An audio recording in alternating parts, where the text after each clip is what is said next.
And we're live. Awesome. Hello. So episode 2 of the Early Stage Founders podcast here, and I'm joined by Youssef, who is the co-founder of Cruzero, an app that makes it easy for cruise goers to connect and hang out on and off the ship, find cabin mates, and much more. And That's he right. is a 5-star member of our community as well. So welcome, Youssef. I'm glad to have you on. Thank you. It's my pleasure. Awesome, man. Just for the audience, would you mind giving maybe a little bit of an intro, who you are, what you're about?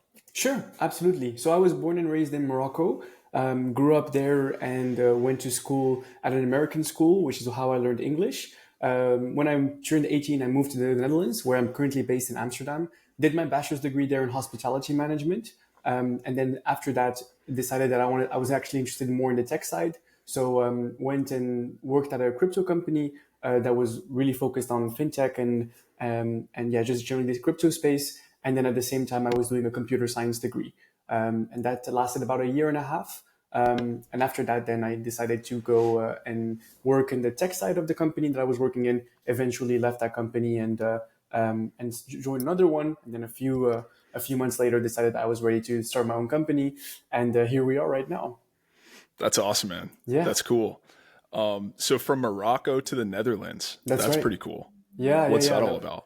I mean, I kind of had the choice to go wherever I wanted in the world. It could have been the UK, the US, anything like that. But I was actually at that point in time. I thought that I really wanted to. My dad used to work in the hospitality space, and we traveled a lot. I traveled with him a lot as a child, going to a bunch of different hotels all around the world. And so I kind of grew up in the seeing a bunch of hotels, being used to that environment. And I thought I wanted to be like the director of like a hotels all around the world or and travel and stuff like that. But funnily enough, COVID happened right during my bachelor's degree, and so that kind of was a big slap in the face because the hospitality industry was most affected by that.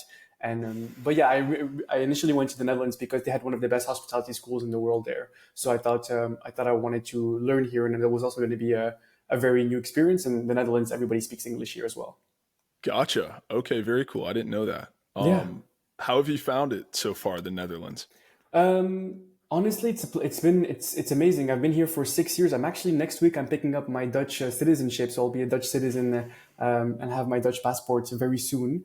So that's exciting. But yeah, I speak Dutch. I've been kind of like I've fully been immersed in the culture. So it's a beautiful place, very safe, very clean. The weather is, not always the nicest, but definitely, yeah. I'm super happy to be lucky enough to live in a country like this. Definitely. That's really Yeah. cool. Have you been to the United States? No, I haven't. I'm planning on going there eventually, like ideally sooner rather than later, but it's definitely on my bucket list. For sure. What Yeah. part? I want to go to, I mean, maybe it's because I've been spending so much time on Twitter, on tech, on Twitter and with all the tech stuff, but definitely San Francisco and California, kind of seeing what all of that is about. And then obviously the finance side, more New York and basically the big hubs there, New York, San Francisco, stuff like that. Definitely, those are the two places on my bucket list. Nice. Yeah, those are the biggest two, I'd say, for sure. But we'll For have to sure. get you down to Florida as well. Yeah, of course. My co-founder is there, so definitely Miami. Yeah, maybe a bit more for like once I've done all the work stuff, I can go there and relax a bit and enjoy the beach. Definitely. Maybe hop on a cruise with There you do some go. work there. There But you go. Yeah. that's a perfect kind of segue. Your Hmm. co-founder lives in Florida. You're working on Cruzero. What's That's going right. on with that? It's a pretty new Right. project, right? Yeah, it's actually it's very new. So Alexander is my co-founder, and he's been working on this idea for a while now.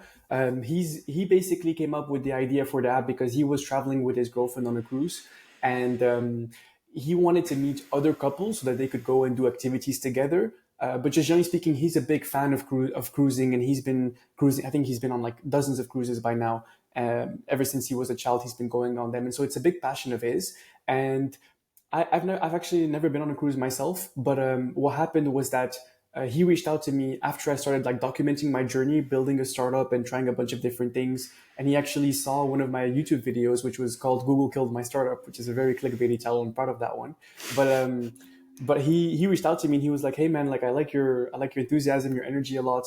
I'm working on this cruising app idea. Are you at all open to kind of like talk about it?" And so we did. We talked about it, and I was actually at the time speaking to another guy called Alex. So I actually have two co-founders, and both of them are called Alex, which is which makes the meetings very confusing I to say the bet. least. But yeah, basically what happened was that I was already working with the let's call one of them is called Alexander, the other one is called Alex. So Alex from the UK is who I was working with initially. We had already been working on a few ideas together, but we hadn't committed to a specific idea yet, and so we were kind of like juggling 3 or 4 different things, trying to see what would stick. And at that time, Alexander reached out, and so essentially he was very passionate. He had the idea, but he was missing the people to help him. And so I went to Alex and I said, "Listen, we have this opportunity here. Let's do our homework. Let's do some research. Let's figure out like if everything like if this is a genuine opportunity." And so we did, and we decided that this is actually cool. So let's try it. Let's give it a shot. And so Alexander's been working on the project for a few months now, but this is my first month fully since the beginning of October that we've been working together, and it's been great so far. But yeah, it's definitely an exciting journey. But to kind of quickly give a summary, the goal of the app is to essentially right now it's focused on solo cruisers and giving them basically the best experience they can have when they're going on a cruise. So whether that's connecting with people, with potential people that are going to be on their cruise when they want to go cruising, whether it's finding someone to split a cabin with, because solo cruising is super expensive because the cabins are always charged for 2 people. So you have to pay the price of the other person as well. And so it's double the price for you as a single person. And eventually we're going to add other things like finding good deals, getting price notifications, a bunch of other things. But it's essentially right now trying to make the solo cruising experience as good as it can be. And then eventually kind of like working our way upwards from solo cruisers to maybe cruisers in general, and then from cruise lines to whatever, everything else that kind of goes up like from that. But we're starting from the bottom of the funnel, like very niche, and trying to expand as long as we make that, as soon as we make the experience for solo cruisers really strong, we can then go and make the experience for other cruisers very strong as well.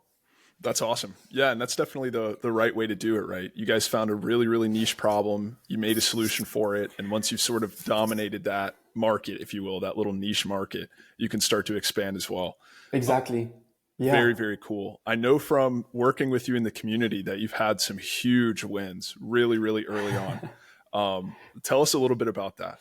Yeah, I mean, everything is relative, right? For me, it's huge. For someone else, it might be very insignificant. But basically, what we did was, it's funny. So the main place our audience is on Facebook, right? Most cruisers are, specifically solo cruisers, are usually a bit older. So they're around between the ages of 40 to 50, even 60 and 70 plus. And so that community right now isn't on TikTok or isn't on Instagram as much, but rather on Facebook. And so we found all these Facebook groups which have 50, 60, 70, 100,000 people in them, all asking questions like, hey, I'm going on this cruise. Is anyone else going on this cruise as well? Is anybody else going on my ship? Or, hey, this is my first time cruising. Does anybody have tips for me? So a lot of kind of like communities that were created to kind of cater for that audience and for that problem. And so we saw that this is how people are currently trying to solve that problem. But you can imagine that if you're curating through like a bunch of Facebook posts and stuff like that, maybe you'll miss some. Maybe there was something that was relevant to you. There's thousands of messages. It's hard to curate everything and to get a good idea of like where all the reviews, all the questions to ask and whatnot. And so what happened was that we initially started with a bit of a controversial marketing strategy, but we knew that our customers were there. So we decided that and I kind of heard stories from like people, like I can't remember who exactly, but I remember hearing a story about how a guy was trying to, his target market was like soccer moms, or like moms who would take their kids to school, to get to like after school activities, including like football or whatever. And so he was pretending to be a mom and joining those Facebook groups and trying to understand their customer and stuff like that. And so we essentially thought, you know what, let's do the same thing. So we kind of made these accounts of like, 65-year-old men and moms and dads, and trying to kind of like go inside those groups and ask questions, try to understand how those people think, try to interact with them, get as much essentially customer insights that we could.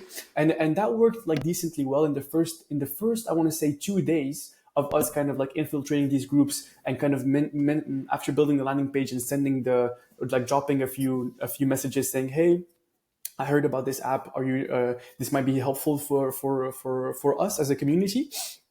I believe we got like 50 signups in 2 days, or something around 40 to 50 signups in That's 2 days, insane. which was a really good first sign of traction of like, okay, people are actually interested in this. And over time, what we realized though is that very quickly is that that strategy was not scalable, simply because either the admins would delete our posts, or people would start to kind of like get the hint of like, hey, this is a fake account or whatever. It's only talking about Cruzero, nothing else. And so kind of like keeping up with that profile or whatever was just, it's a good idea. I feel like if you're just trying to kind of test something out, but on the long term, you can't keep like trying to grow these fake accounts or whatever, because eventually people will figure it out, and then you lose trust. So we didn't want to we're like honest guys. We're not trying to kind of like scam people or make them believe that they're something else. So like we were just like, hey, let's do this just to figure out if it's possible, if people are interested, and if they are, then we can switch to more like serious marketing strategies. And so what happened after that was that we got very frustrated with trying to get the word out there, simply because, like I said earlier, whether it's on Reddit or Facebook or all these platforms, they don't want you to promote on them, which is fair enough. Like, you know what I mean? Like it's very hard to actually get the word out when every single time you post, people are, as soon as there's a link somewhere, they'll delete your post. As soon as there's something, they'll ban you. So it's very difficult. But I got to the point where I got really frustrated. So I was like, you know what if I just go and text the admins directly and ask them very nicely if they'd be willing to promote or if they're willing to talk about the app, and we're going to offer them premium access and priority supports and all those things, obviously. But we would just go up and ask them and say and figure out if they're happy to. And we got a lot of like rejections and saying, sorry, no, I don't want to. But we actually got a few yeses, and from the yeses that we got 2 groups as of right now who like confirmed and committed to helping us promote the app for their solo cruiser community. And in total, both groups have 33,000 people in them, which is amazing. Really, that's really big for us, because that's going to help us like get eyeballs on those on the page. And as a bootstrap founder, as bootstrap founders, we don't have like a large amount of capital to spend on ads or whatever. So we had to kind of like just hope if we ask and if we're kind and if we offer something in exchange, people will be willing to work with us. And that happened. So that was a big realization that happened to me over the last 2 weeks. So that was very cool. Yeah, dude, that's incredible. Especially because typically if you're going to launch something and have a lot of waitlist signups or a lot of buzz around your launch and stuff like that, 99 times out of 100, it comes because you already have some sort of social media audience, or the brand is already well known, or they have a huge email list or something. But at the end of the day, you have a huge audience that you sort of control, right? You guys were able to figure out how to basically get the same effect by going to these niche communities online that already existed. So, first of all, kind of doing it in like that guerrilla marketing way. And then second of all, doing it in a little bit more of a legit way, working with the admins and stuff like that. But either way, instead of taking the time to, 6 months to a year, however long it's going to take to build that audience yourself, you were able to take an audience that already existed and use that for your marketing. That is a huge, huge tip for anybody listening trying to build a wait list. Absolutely. And I think a lot of people, or at least what we struggled with as well, was like, hey, when you reach out to these people, most of the time you won't even get an answer. And that's initially what I started with. Is I tried reaching out to those people on Facebook and just trying to open the conversation. And out of like maybe 30 messages, I probably got only one response. And I was like, is something wrong with my messaging or whatever? And I realized that specifically on Facebook, if anyone's doing Facebook marketing, Facebook, if you're going to send a message to someone as an admin, if you have no friends, if you have no mutual friends, if you've never interacted with the person before, your message will land in spam. And it's like so hard to actually even find out about that message. So it wasn't that my messaging was necessarily like incorrect or whatever. It was that the messages weren't even landing in their inbox. They wouldn't even know about them. And so I kind of had to switch my strategy there. And what I ended up doing was these Facebook groups, they usually moderate every single message. So whenever you're going to post on this Facebook group, you have to say, hey, I want to do this or whatever, or just like a random post. They will first approve it, make sure that there's nothing like harmful or anything weird going on with that message, and then they'll approve it and it'll be pushed to everybody. But what happened was that I was like, okay, I can't seem to be able to reach them. All my messages land in spam. What if I actually post, because I know that they're reviewing every single message? What if I just post as a message, hey, can any one of the, if you're reading this and you're an administrator, can you just DM me? I would like to talk to you about something. And and like immediately once I switched that strategy, well, all of my messages were landing, and then I was getting like a better conversion rate, and I was actually seeing like, okay, which messages resonated, which messages didn't resonate. So I think here the lesson was that you can try to brute force and like spam people with like emails or messages or whatever, but like with emailing, sometimes it lands in spam. You're never really sure if the person has seen your message. And so I kind of just invite people to think about how they can reverse the strategy so that basically the message lands, like you increase the visibility, whether it's messaging them, like maybe you're typically used to LinkedIn or whatever, and probably LinkedIn has a high like visibility, but maybe you try to message them on different platforms. You try to find their name maybe on Twitter and on LinkedIn and on whatever, and kind of like DM them everywhere so that there's no way that they're going to miss you, for example. Or just like try to be clever in it, where like if you know that they're always checking a certain platform and they're always checking a certain thing, or in the case of the Facebook admins, they're always checking every single post. If you just make a post and say, hey, admin, DM me, please, then you've reversed the card, and now they're reaching out to you instead of you reaching out to them. That's pretty interesting. So when you did that, when you made a post, said, hey, admins, reach out to me. Did you pretty much just say, I have something to talk to you about? Like very general? I think it was something along the lines of, can any one of the admins or moderators of this group please DM me? That was literally it. I didn't give any more information. I just said, can you please DM me? Because I was thinking, if I say something like, oh, I have something to offer, I would like to talk to you guys about something or whatever, I just didn't want to give any more information that needed to be. I just said, hey, I would like to speak to you, please DM me. And then when they send the response, I then send them the message saying, hey, here's who I am, here's what I'm trying to achieve and stuff like that, and here's how I want to work together.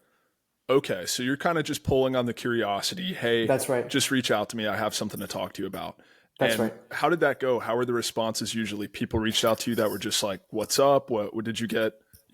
A good amount of responses, or just a few key responses? So I would say currently, let's say out of 10 groups, probably 6 or 7 will actually get back to you. And from those 6 or 7 that get back to you, it's pretty good. Probably 1 or 2 will actually say yes. That's kind of like the conversion rate I'm seeing. So maybe 1 or 2 out of 10 groups will actually want to work with you and do this for free, essentially. And I think that if that's 1 out of 10 is not a bad. There's thousands of groups. You know what I mean? So if I can keep getting a few of these every single week or every single month, that's going to add up very quickly. And then typically these ones will allow you to. It's not like you're a one-time thing and then you can never talk about the product again. It's 1 or 2 posts a month. And so you can already get that organic reach every single month. You'll be able to post it there. People who missed the first message will see the second message. People who sort of missed the second message will see the third message. And eventually you'll capture those, whatever, X amount of people in the group. Eventually, if the offer is good and if you have a good product that matches whatever their problems are, you will probably convert from the majority of the group. We haven't yet actually done a post on this Facebook group where we have a launch strategy that we're working towards. But I'll let you know what the kind of numbers end up looking like in terms of the conversion rates. But I'm pretty optimistic because we're literally in the Facebook groups where people are asking for advice as solo cruisers, for trying to find a cabin mate, and like that's literally what we're trying to offer as an app. So hopefully that works well. Yeah, that's huge, dude. So, I mean, first of all, really excited to see how that goes, working with you in the community. Definitely. We've all been following your project and it's incredible to see. Thank you. But that strategy, that's really, really smart strategy of going to that niche community. You were making posts at first, they were getting taken down.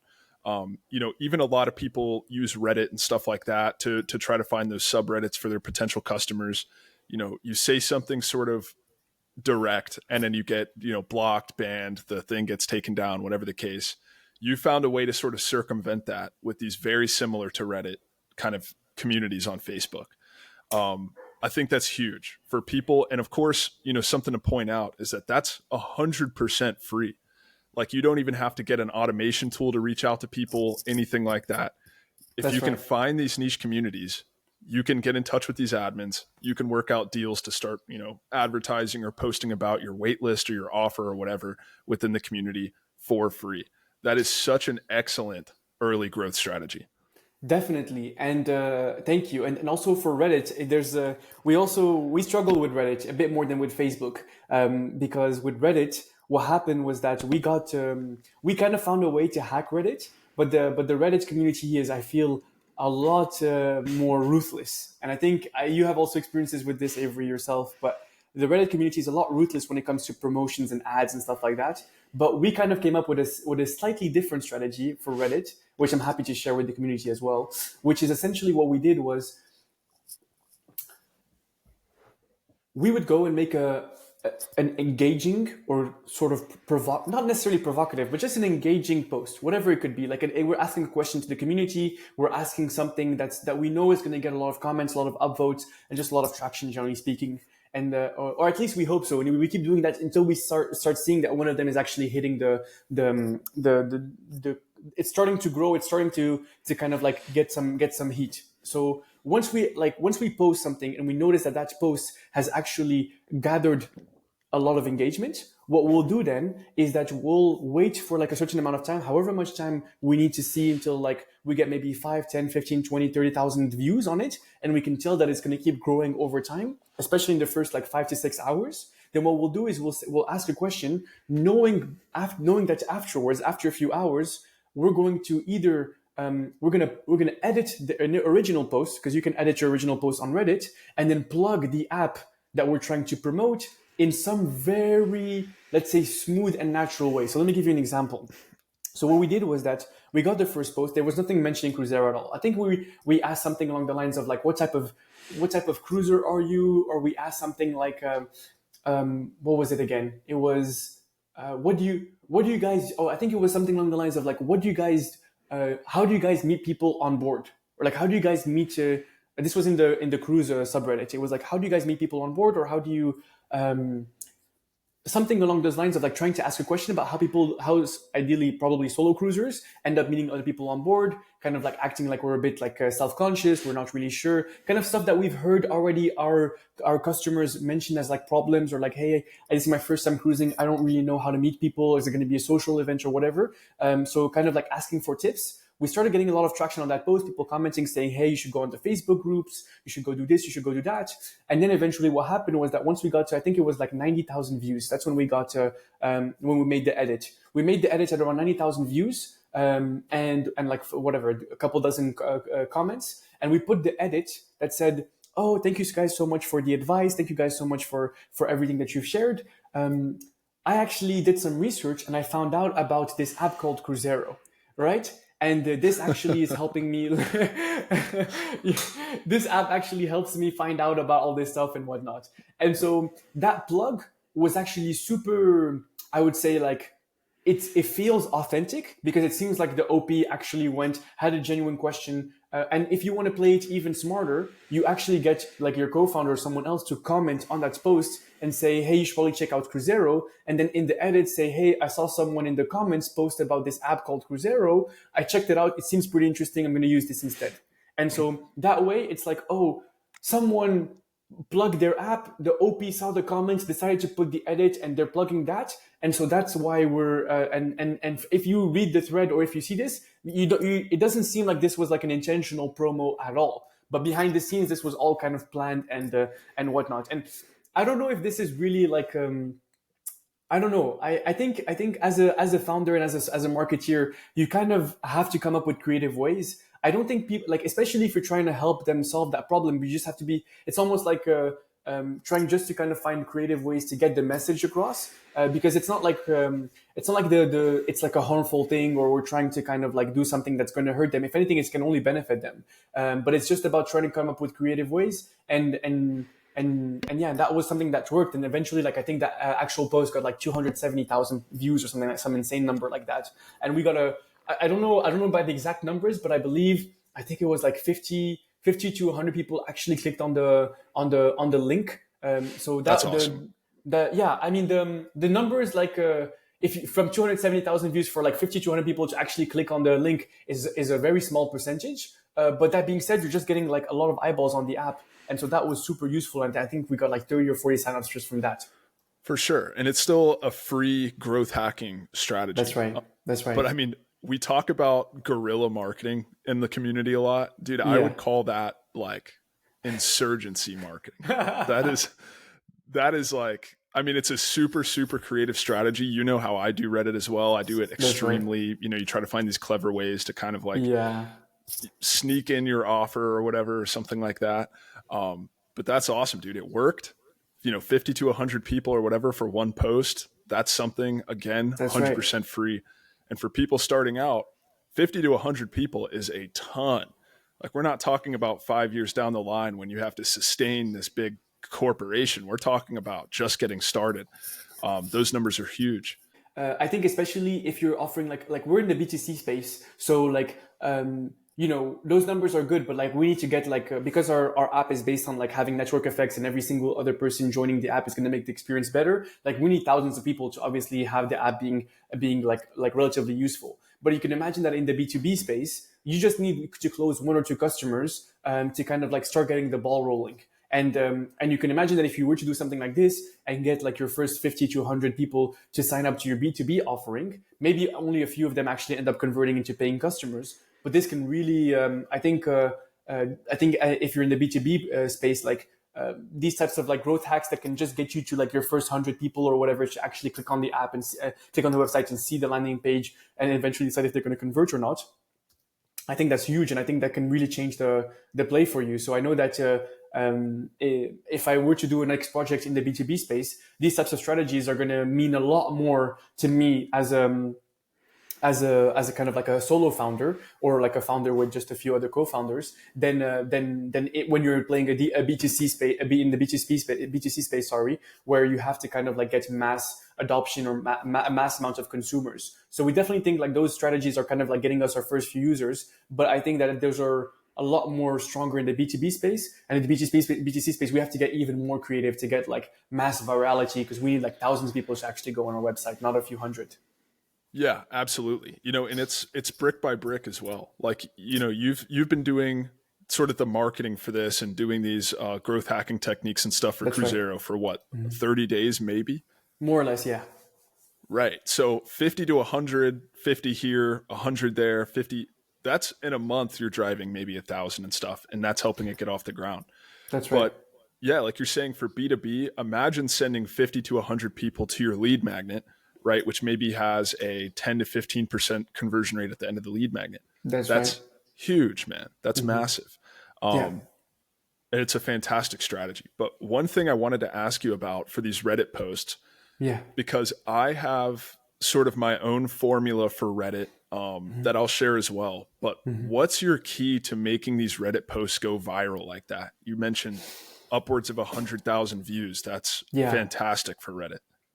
It's funny. I don't actually, that's something that I started noticing because I used to ask myself the same question like before when I used to see other like indiepreneurs and solopreneurs that were kind of like getting numbers like this. And I was like, how is that possible? But the reality is that there is no real secret to it. At least in my experience, we've just seen that the cruising space and the industry as a whole has been extremely like I posted a few times in Facebook groups as well. I'm getting like 50 comments or like 100 likes on a just a normal post that like has nothing special to it, nothing like really interesting, but just asking a question or like looking for help or whatever. And we found that community in that space is just so engaged with everything that's going on. And maybe it's because it's an older demographic and they're just used to maybe helping each other out or whatever it might be. But unfortunately, I don't have like a secret weapon or whatever. I think that you just have to be very, very kind of like selective with the type of places you engage with, because that's going to reflect on the type of like numbers you can get. It's almost thinking of it as like following the wave or following where there's a lot of action, a lot of movement. You can just throw anything in there and they'll swallow it and they'll do stuff with it. You know what I mean? But if you're trying to go in a space where there's very few activity already or it's crickets or whatever, then obviously it's gonna like no matter how smart you try to be like with your posts, it's gonna be very hard to get any momentum. So I think we just kind of like, whether it's on Reddit or Facebook, we got a lot of success from just posting people stuff in general that we thought, obviously it has some sort of like interactive, or like maybe you try to use some words where that like people are going to get triggered by it, maybe not necessarily in a negative way, but just it's going to elicit some sort of reaction. And but I definitely think that like the cruising space in general has been super engaging. And if you go in those Facebook groups, you'll see like any random person can just post and get like 50 people to engage with their stuff and whatnot. So yeah, I think that there are a few industries like that or a few spaces like that which are like brewing with activity. But generally speaking, I would say if there was something that you could do with the post itself, it's to just use like make sure that like whatever you're going to read makes the person who's going to read it feel some type of way to make them want to engage. If it's too neutral, or if it's just like maybe there's no kind of like emotion, if I you just ask yourself like, would you stop and answer this question or whatever? So as much as possible, being authentic and relatable, but then also just simply using words that elicit emotion. For sure. Okay. And I mean, one thing that you said too was picking a place that's already really engaging, right? Where people are constantly engaging on different stuff. That's sort of the foundational piece of it, picking a subreddit or whatever niche community you're going to go after. Yeah. And making sure that there's that foundation of engagement there for sure. But also, maybe like asking for advice has something to do with it as well. Like in my experiences as well, I found that people are very willing on these communities, on these forums, to respond to something that's straight up asking for help or asking for advice. People really want to be that person that helps somebody figure out something that they've already figured out. It's probably because they've been there, right? And it's kind of like the concept of pass it on, pass it forward, right? Like I've had this experience as well, where I know something that another person doesn't, but then I was that same person a year or two ago. Like I'll obviously like feel naturally inclined to help them. So and Reddit can be very helpful in that sense. A lot of people are just like generally like very helpful there, but they're also it's a double-edged sword where like they're very passionate or in general it seems like, and so that's where that's where you'll see like the most activity, both positive but maybe also negative, and like there's like a spectrum to that. For sure. Yeah. And I mean, Reddit's definitely a hotbed for, people that are pretty pissed off, like if you're trying to do any sort of offer or anything. But I mean, also for anybody that's new to sort of like selling their own stuff, you're always going to get hate. You know what I mean? It doesn't matter what you do. It doesn't matter if it's Reddit or Facebook or LinkedIn or social media, whatever the case. People are always going to get pissed about something. You're never going to be able to please anybody. Just plow right through it. That's like the number one piece of advice. You're going to get those obstacles. Just plow straight through it. And I would argue that advice, it transcends just like Reddit posts or Facebook or whatever, marketing in general. It's like entrepreneurship as a whole. I think I made a video about this recently, but I was talking about how the real game with entrepreneurship is not who has the best product or who's able to ship the fastest or who raises the most money. It's actually just surviving. Who can survive the longest? Because a lot of we as entrepreneurs ourselves like go through these like really high, like it's cliche, you keep hearing this, but like until you're actually there, like it's so like I heard like I watched a lot of like startup content and everybody talks to me about this, but until I actually went through and did it, you can't really kind of like experience it until you're actually in that spot where you wake up and maybe something went wrong, or maybe you're not seeing as much traction or whatever, and you're questioning everything, and then one good thing happens, and then you're like, oh, I'm on top of the world. This idea is going to be amazing. I'm going to be a millionaire. Like, so it really, it's just be like not giving up and feeling like, or not feeling, but just finding the system to put into place so that when you feel down or whatever, you don't just throw everything through the window, but you actually just kind of like take a step back, whatever you need to do, like kind of like relax, take a chill pill, take a day off maybe, and then come back the next day and like keep going. But I think that's the hardest thing to do, honestly, as an entrepreneur, especially if it's because like you don't know if it's gonna, if you don't know if like you're on the edge of success, and like it's like you need one more day to kind of like get there, and you're gonna get your final like amazing breakthrough, or it could be like 3, 6, 9 a year from now. You know what I mean? And you have to be okay with like take however long it takes. But I would say that's my biggest kind of lesson from all of this is just you're gonna get a lot of no's before you get a yes. But not only that, but you just have to be willing to kind of like chew glass for a while until something goes your way, and that might take a long time, and you have to be okay with it. 100%. Yeah, that's great advice. When you look at YouTube or you look at social media, you look at anything, like what sells, what gets views, what gets clicks, what gets engagement is I made 10K a month in a 2 weeks building this Exactly. AI app. Exactly. Or like sign up for this thing and in 2 weeks you're going to be, making X amount of money, whatever the Yeah. case may be, Mm-hmm. right? Like people a lot of times are looking for this quick thing. And even the people that aren't looking for, even the people that have that know that this quick money game is not real, still sort of have an expectation that if it's a good idea, it's going to work really quickly. That is not the case usually. You know what I mean? Yeah. There's a million factors that come into play, and it Mm-hmm. depends on what you're doing. It depends on who you're going after. It depends on how easy it is to get to these people. Mm-hmm. But I mean, you're going to go through iterations of whatever product or service you're doing until it starts to work, Mm-hmm. whatever offer you're making until it starts to resonate with people.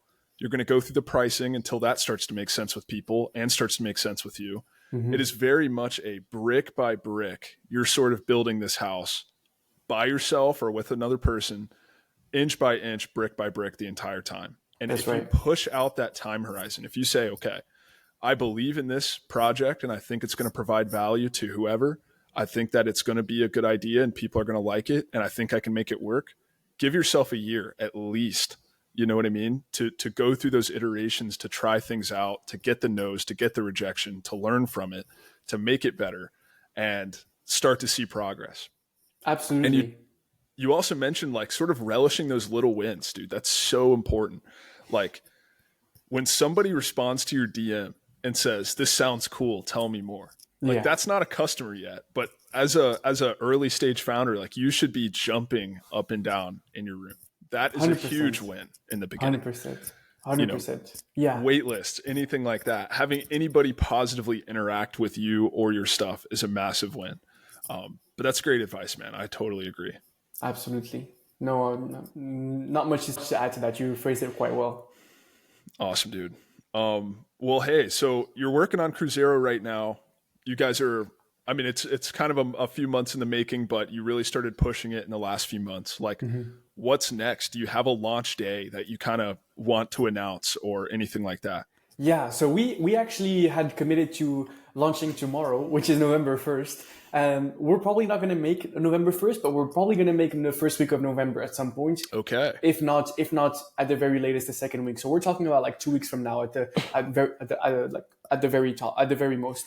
And so what we're doing right now is that we're planning our launch strategy, and that's something that maybe I haven't seen as much like kind of content online about when it comes to like how do you actually plan out a successful launch. And I guess the main advice that I've heard is like this is not the first time you're going to launch. You're going to launch multiple times, right? There's like the first launch, whatever it is, like in the next 2 weeks. But like I'm sure I'm going to have other launches again and relaunch. And if that launch doesn't go well, you can launch again and stuff like that. That's kind of like the conventional advice. But in terms of like the nitty gritty, like do you just like whatever? Do you just go on Product Hunt and post it there and then call it a day? Like it's not as well kind of like communicated as kind of like how do you build an MVP or how do you get your first customers or whatever. And so maybe I can kind of shed a few lights on a few kind of thoughts on how we're thinking about this. Absolutely. But right now, so we, like I said, we had the opportunity to kind of like market in those two Facebook groups, the around 33,000 people that we could promote to. But we decided to wait until the app was ready for a few reasons. The reason number one is that you don't want. We noticed that like when we take people to a wait list, from the people who sign up, not most likely, but right now we're reaching like around an 80% open rate, right? So that means that if you sign up 100 people, or if 100 people sign up, actually only 80 of them will read your emails. Even though there was the intent to kind of like want to use your product, they, for whatever reason, they don't open your email. So you only end up with like 80% of that. And from that 80%, a few of them might even like unsubscribe, or they might like kind of like put you, or maybe from the 80%, how many of them actually kind of like click on the links or whatever? That's a percentage of that. And so essentially, like if you drive all of everybody towards like a funnel that's mainly email, that's going to be a problem because your launch is going to be whatever amount you have. Assume that maybe 30 to 40, maybe at most half of those people will actually convert into signups. So there's that. And there are a few ways to counteract that. One way that I've seen work quite well is like by having a Discord group or a WhatsApp or whatever your users use, get them directly in that group. because that means that then you're literally messaging them on Discord, on WhatsApp, and the odds of them actually, probably Discord has a bit more noise, but definitely messages like with like a WhatsApp group or Telegram group or something like that, you'll get a lot more people actually reading those messages, and hence like having a much higher like click-through rates to the installation process or whatever it might be. So I think that from that level, like we didn't want to drive too much kind of like, or like we only have a few bullets that we can shoot, right? So we don't want to waste that bullet on getting them to a wait list, then sending them a second email, then hoping that they convert from that email, and that's going to take too much time, and probably a lot of people fall off. So we were thinking, okay, instead of doing that, let's just wait until the app is ready, and the first post that we make in those Facebook group is going to actually directly send them to the download page. So there is no kind of like, oh, you get lost anywhere. You click on the button and it immediately takes you to the app store, and then you download the app. And we're confident that we're going to drive a larger number of installations than if we send them to a waitlist first, and we try to nurture them through an email sequence and stuff like that. So there's that. The second thing that we're thinking about is the launch strategy, and more specifically, the growth in the first week or two. So, and not only the growth in the first week or two, but also the user experience. What do I mean by that? What I mean by that is that on day one, we're going to onboard, we're planning a phased approach. So on day one, we're actually going to onboard only a very small, like a very small minority of like the people who are actually like interested in the app and stuff like that. What do I mean? Like call it like maybe 50 to 100 people. 50 to 100 people are actually going to be able to use the app on the first day. Why? Because a lot of things break on the first day, and you want to test out just your info to make sure that everything works well, and that you're not driving a bunch of consumers to your app and then like it breaks, they can't even sign up, whatever. That's a horrible first user experience. So first we do that, right? To make sure, just to kind of like hedge ourselves and de-risk the technical risk. Okay, let's assume that the technical stuff goes well and that we get our first 100 users, they're all happy, and nothing has broken. Great.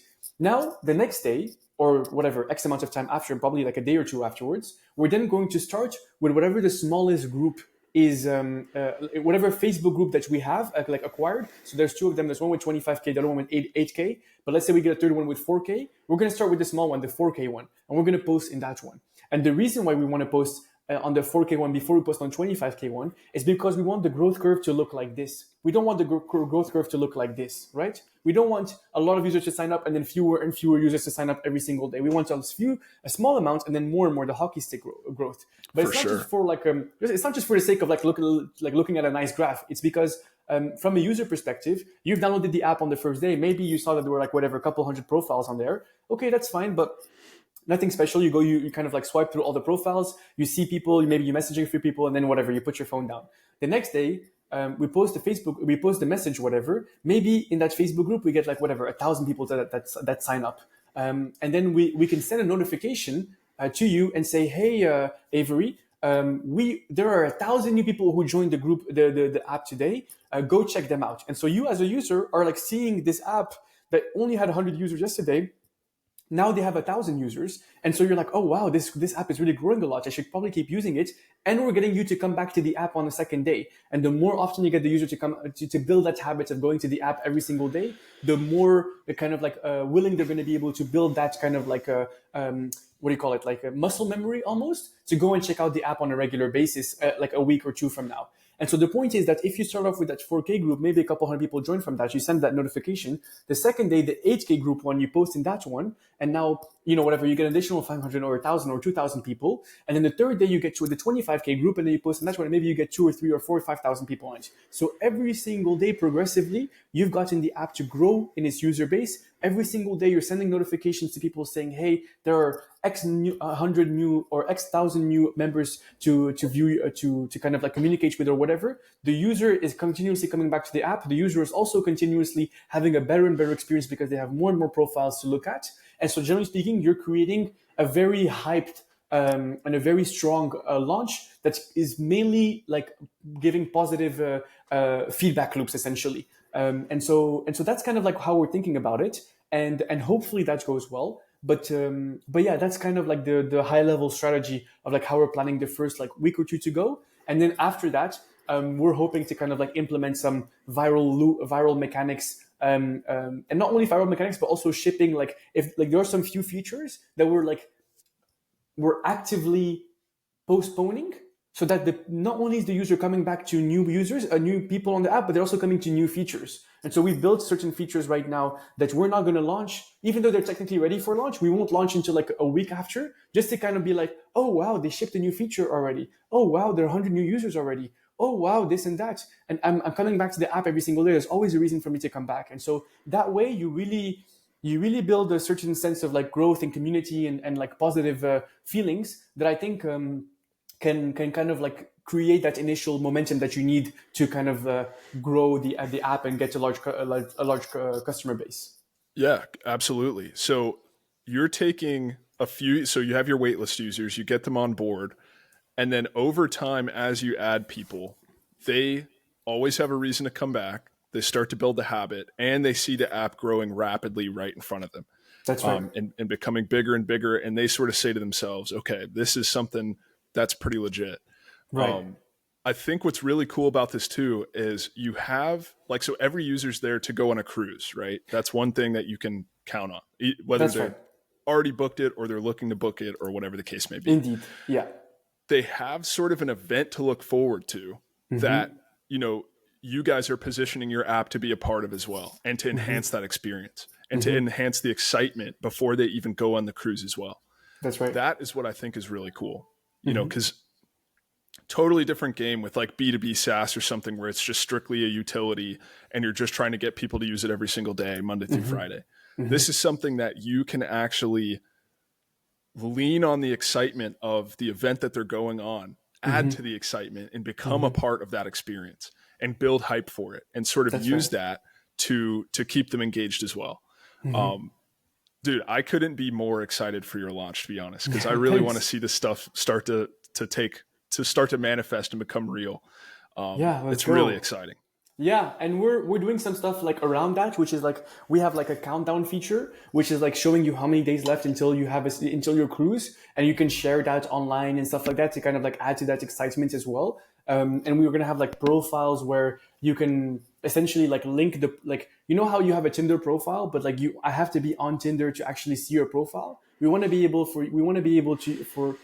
create the ability for you to actually kind of like share that profile online, almost like as a cruise resume or cruise like biography or something along those lines, which people can then put in their bios or kind of like can share that. And then if you want to communicate with them or if you want to connect with them or whatever, then you can actually go on the app and message them and stuff like that. But we want to kind of almost build some sort of like a like web version of it. That's not necessarily like the whole app. It's just kind of like this directory of like, hey, almost like a Cruzero.app/Avery or /Youssef, and then it shows you all the information there. So you don't necessarily even have to download the app to get value from it. You can also as a user, you can just go there and maybe even on like, we're thinking about like how they're going to post it on Facebook. They'll go on Facebook and they'll say, instead of like trying to like write a whole paragraph about, hey, my name is Avery, I'm based in Florida, stuff like that, you would just drop your link to your Cruzero profile and it would give you all that information. And then that way people are starting to kind of like, also you build like also domain authority through like SEO and stuff like that. But not only that, but then there's also the fact that people are just going to see your branding, see the app, and they'll be like, oh, I want a profile like that as well. And then they go and download the app and make it and connect with those people and stuff like that. So we're kind of trying to think of like different ways to get the word out there and get people to like naturally want to promote stuff and share some stuff. And so related to the app. And so that's how we're also kind of like adding more fuel to the fire. Nice. Yeah, dude, I'm sure social media, even for an older demographic, like they're all over Facebook. You know that they're going to post 50 pictures from their cruise. You know, being a part of those posts, being tagged, being whatever, and maybe even sharing some of your members' posts as well on your profile. I'm sure social media will be a huge strategy for you. It's the same thing as like how most people, I've used Tinder in the past, and like I'll see that a lot of the girls on Tinder will link their Instagram in their bio. You know what I mean? And it's like Tinder must hate that, because they're like, oh fuck, they're like taking away all of the users on Instagram. It's like, if you want to actually communicate with me, DM me on Instagram instead of like on the actual app. So I'm sure they're trying to come up with ways to kind of like avoid that. But that's just the power of like these large kind of networks and stuff like that. And so hopefully we can become that eventually, where people will be on Facebook and say, if you want to go to find me on, like, we're trying to do the opposite, right? Where instead of like you're on Cruzero and you're linking your Facebook page, you're on Facebook and you're linking your Cruzero page, if that makes sense. So that's how we're kind of thinking about it. Absolutely. And it'll help that there's such an engaged community already for these people too, that, you always have a place to go back to. You're not just relying on, the billions of profiles on Facebook. Yeah. Like you have them all in one place where people can all, as a community, get to know Cruzero, which is really exciting as well. And one thing we didn't mention was just like something we've seen a lot is that Facebook has now become, and most social media platforms have become kind of infested with bots. That's the reality. And so when you're doing stuff like cabin sharing specifically, when you're like trying to make a relationship, create a relationship with someone to the point where you guys will then find like, not only do you have to trust them to kind of like want to share a room with them, but you also have to figure out all the payment stuff, right? Am I wiring you money? Are you wiring me money? Who's booking the actual cruise? What happens if I want to cancel? What happens if this happens? So you can imagine all the complexities that comes with like wanting to share a cabin. And how you would benefit from, like, for example, a third party like escrow, where we both send our money to that third party. They book the cruise for us, and then they send us our tickets. You know what I mean? That's kind of like what we're imagining Cruzero to be for the specific cabin sharing part of the app. But just generally speaking, like even we've done this ourselves, but like there are a lot of fake accounts on Facebook, and so you can never really trust if you're really speaking to someone or like honest and true on the other side of the platform, or on the side of the profile, or the chat. So we're gonna kind of make sure to implement some stuff where like we like ask people to like do Face ID to verify their image, to verify that they're real people and stuff like that, so that you know that every single person on the app is a real person. Because also even Tinder itself, there were a bunch of like fake accounts and a bunch of like fake profiles that have infested those apps. So there's definitely ways to kind of like counteract that. But yeah, that's also a big problem that we hope to help with. Awesome. Dude, well, it's coming up soon for anybody that's going on a cruise. Check it out. We'll have it linked in the description. But so switching gears just a little bit, you went to college, you got a CS degree, right? So I didn't actually. So I did my first. I got a bachelor's degree initially in business, with a specialty in hospitality management, and then I did a second degree which is in computer science. But I didn't finish that one. I think I did a year and a half before I stopped, because I was able to manage. I was able to transition into a software engineering role at my previous company, and then at that point it was like, why am I going to keep finishing school if I already achieved my goal of becoming a software engineer? So I only did about a year and a half of the CS degree. Okay, gotcha. Okay, so there's that. There's the hospitality stuff. That's right. There's crypto. You were working for crypto companies. That's right. And now you're building a project for cruises and stuff like that. That's right. One thing I wanted to ask you is what's your why? What's driving you? What's your goal here? It's obviously not to work for a crypto company or work for a hotel. So what's your why, man? My why, I think it has to do with how I was raised. My father, from the moment I was born, was an entrepreneur. And I kind of grew up seeing like all the highs and lows and kind of like everything that he's been able to achieve. And I think that for me right now, I just want to make sure that like I see entrepreneurship as like the only real option for achieving like my ambitions and my goals, which at the very bare minimum is just like doing everything that my dad has done and then exceeding him, right? If I can't exceed what my father has done without having any, like with 10 times the resources that he had back in the day, something's not like, either I'm not pushing myself hard enough, or like I'm not trying, or something's wrong. So I know that if I were to just try to get a job and work, even if it's a high paying job, making 100K or 150K, 200K, whatever it is, even if I do that over the span of like 20 or 30 years, I still won't achieve what my father has done. And so I think my biggest why is just to, I see entrepreneurship as a way to help a lot of people, but also specifically like kind of like achieve greatness, because and in my head, at least, my father has kind of showed what greatness can look like.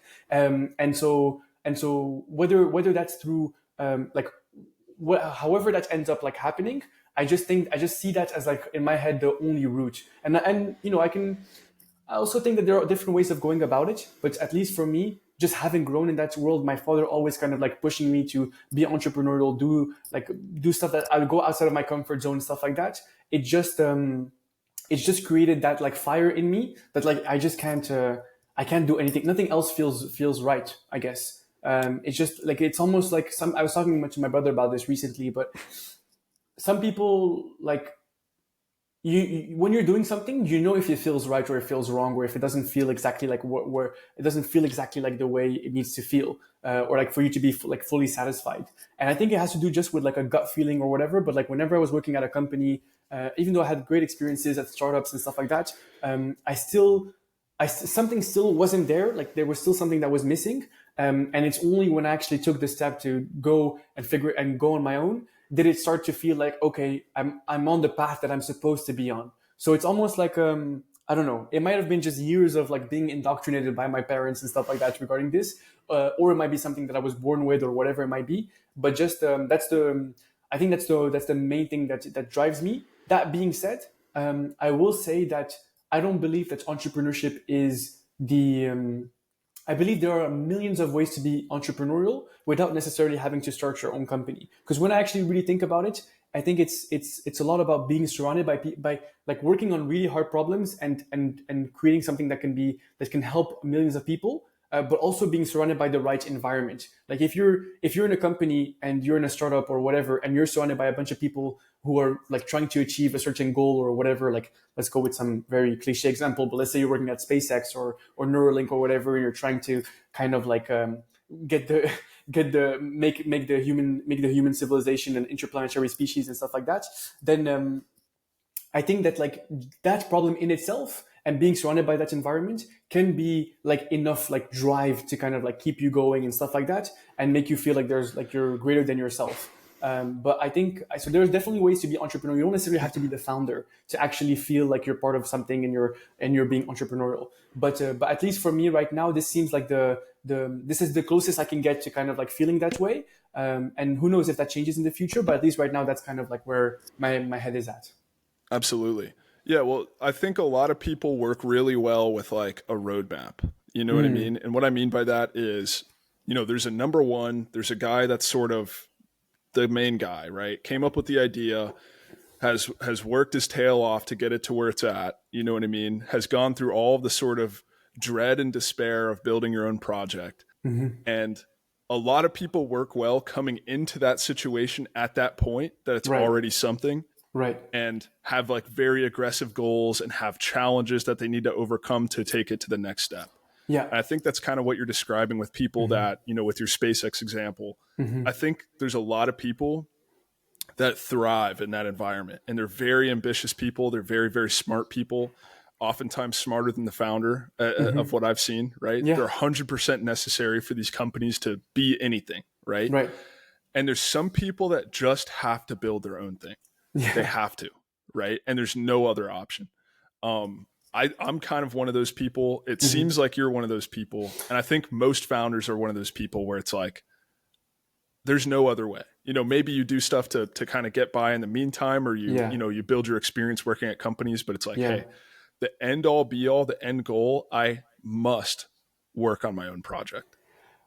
I think it has to do more with having a certain ability to shape the direction of the company, where it's like you can still feel like you're extremely, you have a lot of like impact. Essentially, it comes back to impact. Like some people who have the biggest impact on companies are not actually the founders.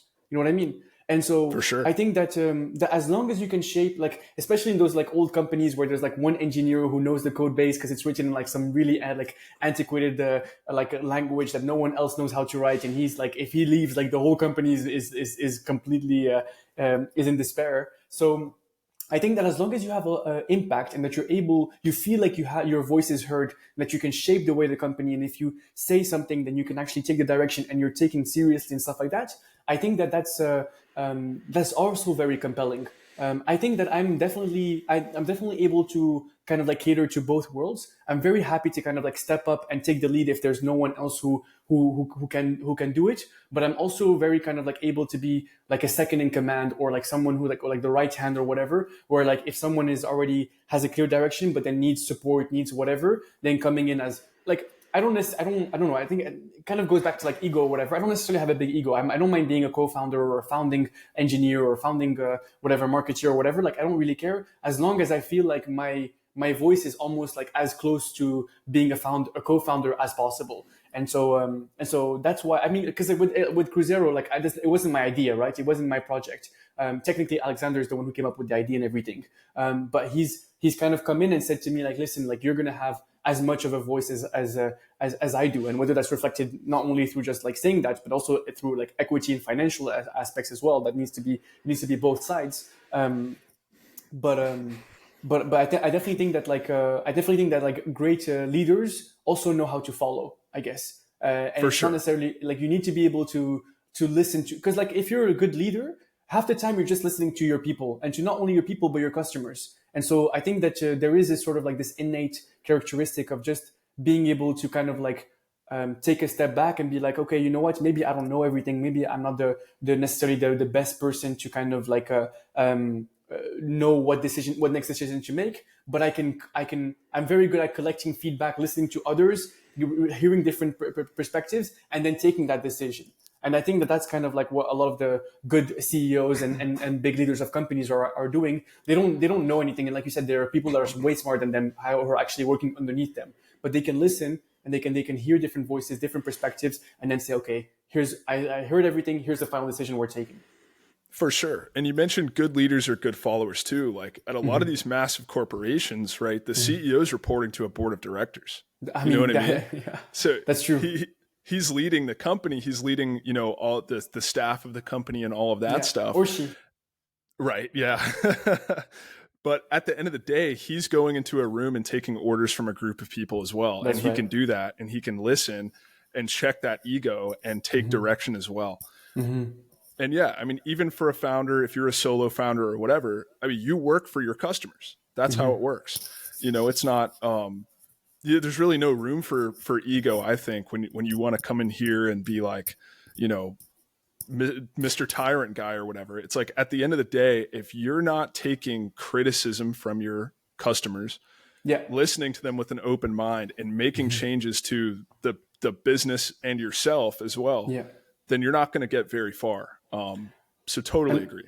One last thing to kind of like wrap up that subject, I think, is also as a founder, you need to be willing to kind of like do a lot of different, like I need to be able to, like you need to be able to place yourself or go into any department or whatever and provide value and be knowledgeable in it, like from day one. And so like I'm obviously like technically I can do all the coding and do all the engineering, but I'm doing marketing for the last month because that's the highest highest leverage that I can give to the company right now is doing marketing stuff, because Alexander can be coding it right now. We don't need two engineers to code it. One engineer can code it, the other person can do whatever. But maybe tomorrow it might be something completely different. It might be finance, it might be engineering, it might be whatever. And so I think that as a founder, you need to be willing and able to wear a lot of different hats. And so you also need to kind of like, I think an amazing thing that you can do to prepare yourself for this is by learning different skill sets, right? Like sales, engineering, finance, all those things like that. If your goal is to become kind of like that entrepreneur, if your goal is to kind of like go that direction, the best thing you can do is to kind of like in your previous experience, like while you're working different jobs or whatever, try to do different things. Like at least that's what I've always done. And people have always said like, oh, you need to specialize or whatever. I'm like, no, my end goal is to be a founder. I don't want to specialize and be like the best accountant or best engineer or whatever. I want to be good at all of those things enough to be able to provide value if needed. But otherwise, I just want to be able to understand those things because I need to be able to speak to the people who are doing those things at a high level without seeming like I have no idea what's going on. And so I think that the best founders are also ones that are like polymaths essentially, or like a very interdisciplinary. They have a lot of different skill sets, and they can talk to a lot of different people from different backgrounds and resonate and be empathetic to them and stuff like that, and understand and speak their language essentially, no matter what background they have or who they are. Absolutely. Absolutely. And that goes into your ability to learn for sure. And not only your willingness, but your want to break out of the boundaries and learn different things. Yeah. Your ability to check your ego a little bit and learn from somebody else who, is probably maybe at the same level or maybe even below your level in a corporate world. Right. Right. And if you're solo working on your own project, you're going to do all that stuff. Yeah. You're going to have to do all that stuff. Absolutely. So, as much experience as you can carry over. And really quick, I know we're kind of at time here. Yeah. Did you have a second? I'd love to just share the story. Yeah, of course. So the last company that I worked at before going Mm-hmm. out and offering my own services, Mm-hmm. one of my good friends there, Zach, was the SDR manager. Mm-hmm. So I worked on the marketing side. He worked Mm-hmm. on, SDRs and stuff like that, business Mm-hmm. development reps and all that. We were good friends. And when he actually went to offer his own services as well. When we did that, I helped him with the website and the marketing stuff. He wrote me a script to talk to people and wrote me like sort of an SDR plan, I guess, to connect with people on LinkedIn, convert them Yeah. to a call, qualify them on the call, all of that stuff. I learned probably 10 books worth of information on sales and how to talk to people and how to explain something to somebody Mm-hmm. from him, right? Mm-hmm. So those connections that you make cross department or cross discipline are absolutely invaluable. And I'm sure you could speak to it as well, just being in a community, That's learning it. from other people and having other people help you out with their strengths and your strengths. And then you sort of just trade. It's an invaluable part of the process. If you want to go fast, go alone. But if you want to go far, go together. That's Perfectly said. that's a saying that keeps coming back and forth, like for a lot of different things. But you can 2, 3, 4, 5 extra learnings if you just surround yourself by the right people. And so I think there's a stigma of like, oh no, I need to do everything by myself. I need to kind of go. No, it's like, nah, that's bullshit. Just if you surround yourself by the right people, you will 10 extra learnings. Well said. Dude, that's awesome. And that's a great way to wrap up here too. There you go. Dude, thank you so much for hopping on. I really Yeah, my appreciate you pleasure. taking the time. Of This was a course. great episode and a lot of fun, man. So thanks a lot. Likewise, thank you so much. Appreciate you having me, and hopefully I'll come back sometime soon with some good news. Yeah, we have to do a retro after launch and stuff. 100%. Yeah, we'll do that, man. All right, sounds good. Awesome. See you soon, bro. Take care.